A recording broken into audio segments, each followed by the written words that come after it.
ഒരു സ്ത്രീ കല്യാണം കഴിച്ച് കുടുംബജീവിതം ആരംഭിച്ചതിന് ശേഷം മസ്റ്റായിട്ടും ചെയ്യേണ്ട ഒരു ഇൻവെസ്റ്റിഗേഷനാണ് പാപ്സ്മിയർ. അങ്ങനെ ഒരു പാപ്സ്മിയർ ചെയ്യുമ്പം അതിനകത്ത് ചെറിയ ഇൻഫെക്ഷനേ ഉള്ളൂ, അല്ലെ മൈൽഡ് ഇൻഫ്ലമേറ്ററി സ്മിയർ എന്ന് പറഞ്ഞ റിപ്പോർട്ട് വന്നു കഴിഞ്ഞാൽ പേടിക്കണ്ട. എന്നാൽ അതിലെന്തെങ്കിലും വ്യത്യാസമുണ്ട്, ചെറുതായി തനതല്ലാത്ത സെൽസിനെ കണ്ടിട്ടുണ്ട്, ATP ഉണ്ട്, അങ്ങനെയുള്ള റിപ്പോർട്ട് കണ്ടാൽ ഉടനെ തന്നെ യൂട്രസ് തന്നെ എടുത്തു കളയണമെന്ന് പറയുന്നതിൽ ന്യായമുണ്ടോ? ഒരിക്കലുമില്ല.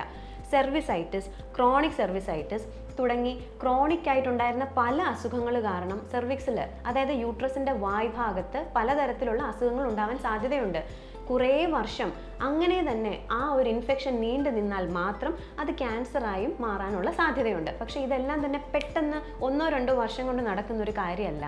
കുറേ വർഷങ്ങൾ എടുത്തിട്ടാണ് ഈ ട്രാൻസ്ഫോർമേഷൻ നടക്കുന്നത്. സ്ക്വാമസ് ഡിസ്പ്ലേസിയ, മെറ്റപ്ലേസിയ, അങ്ങനെ ഘട്ടം ഘട്ടമായിട്ടാണ് ഓരോരോ അവസ്ഥകൾ, തനതല്ലാത്ത സെൽസ് ക്യാൻസറിലേക്ക് വഴിമാറി തിരിഞ്ഞു പോകുന്നത്.